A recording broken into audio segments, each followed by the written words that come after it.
Hi guys, welcome to tutorial 8, question 1. Let's do this. Alright, so as always, I'm going to put the question right over here. Pause the video, go through it yourself. There's 3 parts, 2 of them relatively easy in my opinion. But then, pause the video, go through it yourself, and, come back and then we'll go through it together. Alright, so question 1 is asking, is A variant for the above loop? No. That's the simple answer. A doesn't decrease in the if branch, and A increases, it increases there. So we want something that keeps relatively decreasing every time, but in that case it doesn't. So no, A is not a variant for this loop.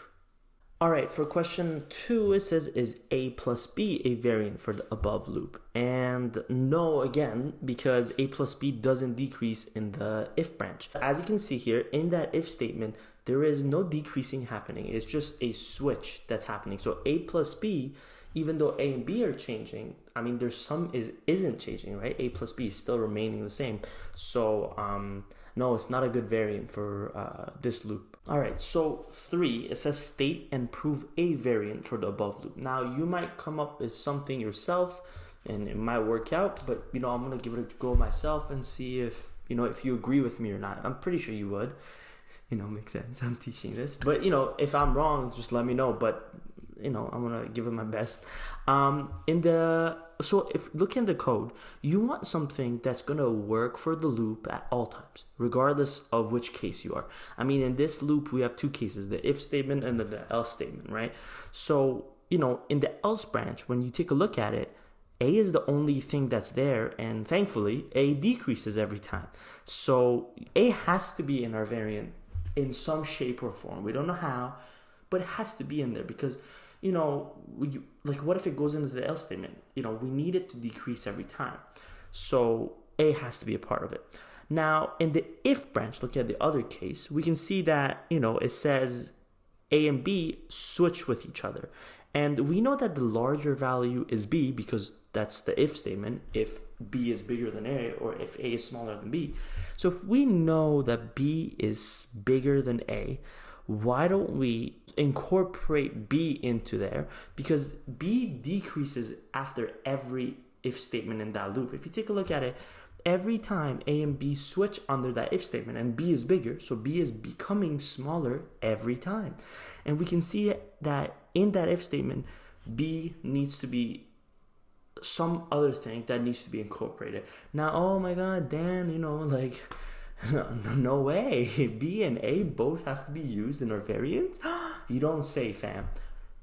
I know it sounds ridiculous, but this is a very baby example. There's going to be other examples where you're going to see yourself, and it's going to have more variables that you get to choose from. This is a smaller case, but I'm trying to, even you guys should do this, but have this detective way of looking, all the cases and what decreases in each case, and then somehow whatever you're trying to come up with has to have these things in it.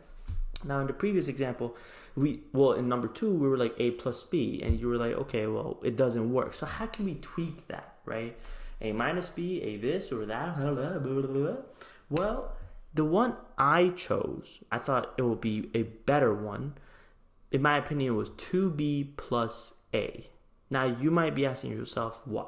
Well, you know how we said A has to be there and B has to be there? Well, if I leave it like B plus A, for example, we're going to have the same issue as number 2. It's never going to decrease in the swap. So we have to find a way where B kind of overpowers A, even though A should also decrease in the else statement, which it does, right?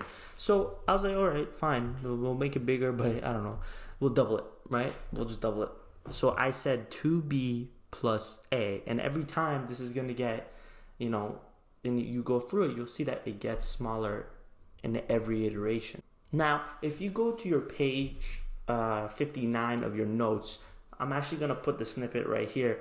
There's 2 properties of a loop variant that make it a loop variant.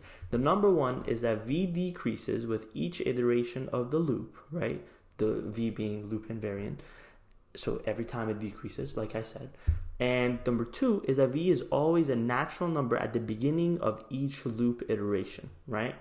So let's make sure that our 2b plus a has that, and we can kind of use it for our case. All right, so number 1 is that we need to prove that the variant decreases in each loop iteration. There's 2 cases here. There's the else statement, and then there's the if statement, as I said before. Well, the else statement is easy because a keeps decreasing, so 2b plus a is going to become like subtracted by 1 because a gets smaller by 1 that iteration, right? Now we're going to go with the if case for the code, right, where a and b are swapped, as you know, right? So this one we got to get a little bit more detailed because it's not as simple as, hey man, a decreases. So we got to get into we got to add subscripts, right, just to keep track of everything. So hopefully you guys don't get confused. But again, I'm going to put it right over here. So let's clarify some stuff. Before the loop starts, right, we have values of A0 and B0, right? A subscript 0, B subscript 0. I'm not going to say subscript. I'm just going to say A0, B0. And for the sake of just clarity, let there be an M0 where equals that to 2 times B0 plus A0.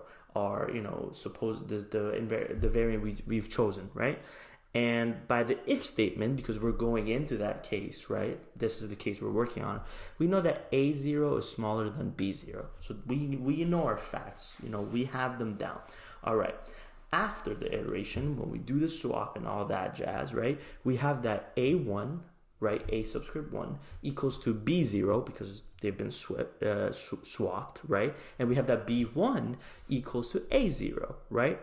And M1 by turn equals to 2 times B1 plus A1. The general formula hasn't changed. The subscripts have changed.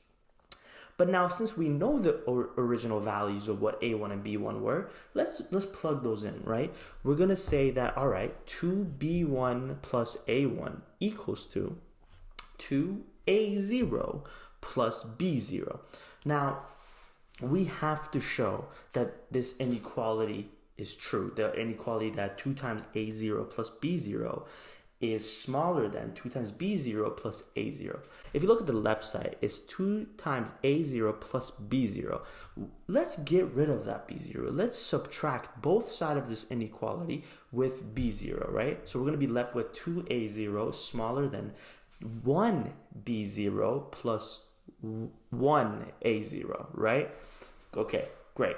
Now, let's get rid of the A0 on the other side, right? So it's going to be 1A0 is smaller than 1B0, right? We just clarified it.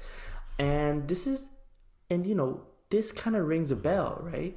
Because if you remember at the beginning, if the loop, this is true. A0 is smaller than B0. That's a given because we're in the if statement. Because this is true, right, we can conclude that the loop terminates and, it decreases every time. Now, by the textbook or the notes.pdf, page 59 definition of the 2 properties of the loop variant, we need to also show that v is always a natural number at the beginning of each loop iteration. All right, but by the loop conditions, right, we have that a has to be bigger than or equal to 0. I'm going to highlight it in the code, right? And that b is bigger than or equal to 0. Well, therefore, if that's the case, if we plug that in the variant that we have chosen, 2b plus a, obviously it's going to be bigger. 2b plus a is obviously going to be bigger. 2 times b is going to make it bigger, and plus a, another positive number, is going to be bigger, right? It's going to be bigger than or equal to 0. And that's it. We proved that these 2 properties stand for our loop variant, and ta-da! Our loop variant is good. 2b plus a is a very good loop variant. All right, guys, that'll be all for this question. I'll see you guys in the next one.